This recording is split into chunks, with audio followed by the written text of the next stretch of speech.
નમસ્કાર મિત્રો, સ્વાગત છે તમારું કૃષિ જાણકારી યુટ્યુબ ચેનલમાં। તો મિત્રો, હવે તલના ભાવમાં વધારો ક્યારે જોવા મળશે તેના વિશે આ વિડીયોમાં જાણીશું।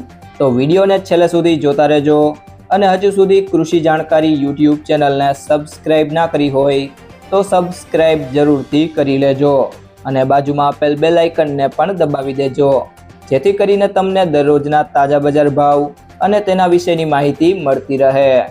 વિદેશની માર્કેટમાં ભારતીય સફેદ તલની મોનોપોલી તૂટી રહ્યાની વાત ગળે ઉતરે કે ન ઉતરે, પરંતુ એ વાત સામે આંખ આડા કાન કરી શકાય એમ નથી।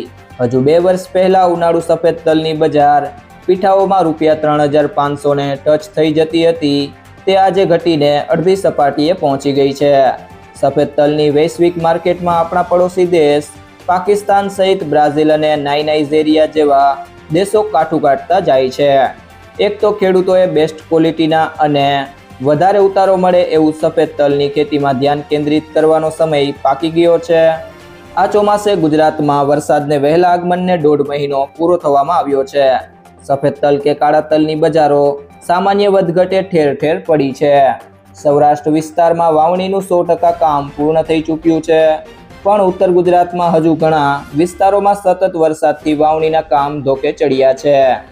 છેલ્લા 5 વર્ષના પછોતરા વરસાદમાં ચોમાસું તલ સફળ રીતે ન લઈ શકવાથી ખેડૂતોએ ખરીફ તલ વાવેતરને હાંસિયામાં ધકેલી દીધું છે। બીજી તરફ તલની બજારો તળિયું તોડીને સરકી ગઈ છે, ત્યારે ક્યાં ખેડૂતોને કાળા કે સફેદ તલ વાવેતરમાં રસ હોય।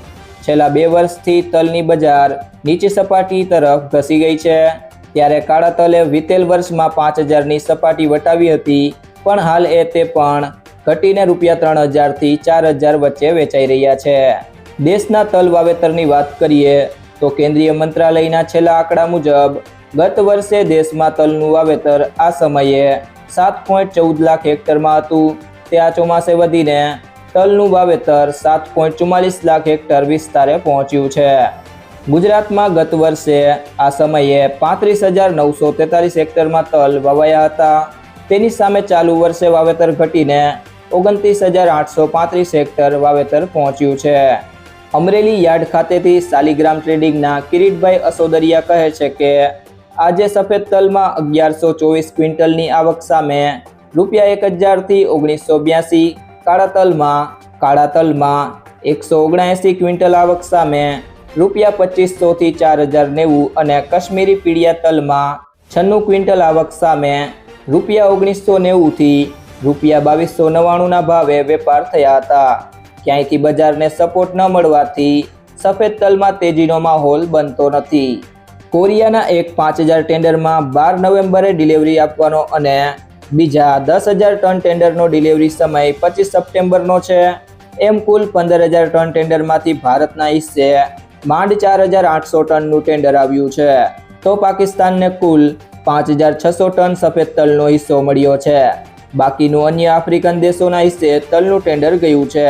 ટૂંકમાં ભારતની ધારણા મુજબ સફેદ તલ ટેન્ડરનો હિસ્સો ન મળવાથી બજારમાં જરાય તેજીનો રૂખ જોવા મળ્યો નથી। કોરિયાના છેલ્લા 3 ટેન્ડરમાં ભારતની હિસ્સેદારી સામે પાકિસ્તાન બાજી મારી જાય છે। ભારત સામે સફેદ તલમાં બ્રાઝિલ અને નાઇજીરિયા જેવા દેશો પણ ઊભા થયા છે।